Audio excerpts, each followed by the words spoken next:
নমস্কার, দোলার বাঙালিয়ান রান্নাঘরে আপনাদেরকে স্বাগতম। আজকে আমি ছোলার ডাল আর কাঁচকলার নতুন ধরনের একটি ইউনিক রেসিপি বানিয়ে দেখাবো। আজকে আমি কলার কোপ্তা বানানো দেখাবো সহজ উপায়ে। কলার কোপ্তা একবার খেলে বারবার খেতে মন চাইবে। আগে কিন্তু আমি কলা আর আলু সুন্দরভাবে সিদ্ধ করে নিয়েছি। অনেকক্ষণ ধরে সিদ্ধ করে নিতে হবে যাতে সুন্দরভাবে নরম হয়। এছাড়াও কলা আর আলু হাতে দেওয়ার সাথে সাথে যাতে খোসাগুলো খুলে যায়। এইদিকে নিয়ে নিয়েছি ছোলার ডাল বাটা, যে কোনো ডাল দিলেই হবে, কিন্তু ছোলার ডাল দিলে বেশি ভালো হয়। এখন এইদিকে আমি কলা আর আলুটা সুন্দরভাবে ম্যাশ করে নেব। এমনভাবে ম্যাশ করে নিতে হবে যাতে কোনো প্রকারের দানা না থাকে। খুবই মিহিভাবে ম্যাশ করে নিতে হবে। কয়েকটা আলু কিন্তু দিতেই হবে, আলু না দিলে কলার কোপ্তা হবে না, তাই আমি কিছুটা আলু দিয়ে নিয়েছি। কে কোথা থেকে দেখছেন আমার রান্নাটি অবশ্যই কিন্তু জানাবেন। এই তো আমি এখানে ছোলার ডালটা বেটে নিয়েছি মিহি করে। এখন ছোলার ডালটা দিয়ে সুন্দরভাবে মাখিয়ে নিচ্ছি। পরিমাণ মতন আমি নিয়ে নিলাম শুকনো লঙ্কার গুঁড়া, নিয়ে নিলাম স্বাদ মতন লবণ আর সামান্য হলুদ। এদিকে নিয়ে নিলাম গরম মশলার গুঁড়া। এখন ভালোভাবে আমি মিক্সড করে নিচ্ছি বা মাখিয়ে নিচ্ছি। কড়াইতে নিয়ে নিলাম তেল, সয়াবিন তেল। এই তো তেলটা সুন্দরভাবে গরম করে নিয়েছি। বল মতন করে নিয়েছিলাম ওই কলা, ছোলার ডাল আর আলু, এই উপকরণগুলো দিয়ে বানিয়ে নিয়েছি কোপ্তা। এপিট ওপিট করে উল্টিয়ে পাল্টিয়ে নিচ্ছি যাতে ভালোভাবে ভাজা হয় এবং ভিতরে ভালোভাবে মুসমুসে হয়ে যায়। এই তো বাদামি হয়ে গেছে, এর সাথে ভাজাও হয়ে গেছে। আমি তেল ঝরিয়ে তুলে নিলাম। আমি আবারও করে দেখাচ্ছি। ওই বলগুলো আমি দিয়ে নিচ্ছি ডুবন্ত তেলে। তেল যত দূর গিয়েছে তত দূরই আমি ওই বলগুলো দিয়ে নিচ্ছি।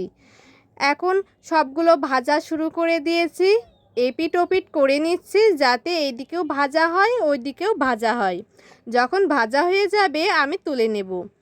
কলার কোপ্তা একবার খেলে বারবার খেতে মন চাইবে, এমনই এক খাবার এই কলার কোপ্তা।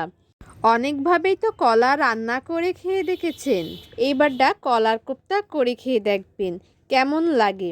একটি অসাধারণ খাবার। এই তো হয়ে গেছে, কত সুন্দর বড়া হয়েছে। কলার কোপ্তায় আরও স্বাদ বাড়ানোর জন্য আমি নিয়ে নিয়েছি নারকেল। নারকেলগুলো ছোট করে কেটে নিয়েছি, আবার লম্বা করে নিলেও হবে। কড়াইতে নিয়ে নিলাম তেল পরিমাণ মতো। তেলটি গরম করে জিরা নিয়ে নিলাম তেজপাতা। এছাড়াও নিয়ে নিচ্ছি শুকনো মরিচ, এলাচ আর দারচিনি। নিয়ে নিচ্ছি আলু আর কাঁচামরিচ। আলুগুলো সুন্দরভাবে আমি কেটে নিয়েছি এবং কাঁচামরিচগুলো মাঝ বরাবর চিড়ে নিয়েছি। স্বাদ মতন লবণ, পরিমাণ মতন হলুদ নিয়ে সুন্দরভাবে নাড়াচাড়া করে কষিয়ে নেব। আর একটু ঝাল ঝাল করার জন্য নিয়ে নিচ্ছি শুকনা মরিচ গুঁড়া এবং এর সাথে নিয়ে নিচ্ছি আদা আর জিরে বাটা। ভালোভাবে কষিয়ে নিতে হবে। কষানো যত সুন্দর হবে কোপ্তার ঝোলের স্বাদ ততই সুন্দর হবে। আমি পরিমাণ মতন নিয়ে নিচ্ছি লবণ। এখন 1 চামচ মতন লবণ নিয়ে নিয়েছি। এখন নিয়ে নিচ্ছি ওই নারকেল কুচি। নারকেলটা দিয়েও সুন্দরভাবে কষাতে হবে। নারকেলটি দিয়ে ভালোভাবে আরেকটু কষিয়ে নিচ্ছি। কষানো শেষে আমি নিয়ে নেব পরিমাণ মতন জল। এই তো এখন 15-20 মিনিটের মতন ঝোলটি টকবক করে ফুটিয়ে নিতে হবে।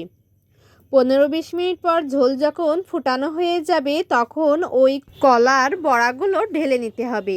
নিয়ে নিলাম পিটুলি। পিটুলি অবশ্যই দিতে হবে, তাহলে একটু মাখো মাখো হয়, খেতেও টেস্ট হয়।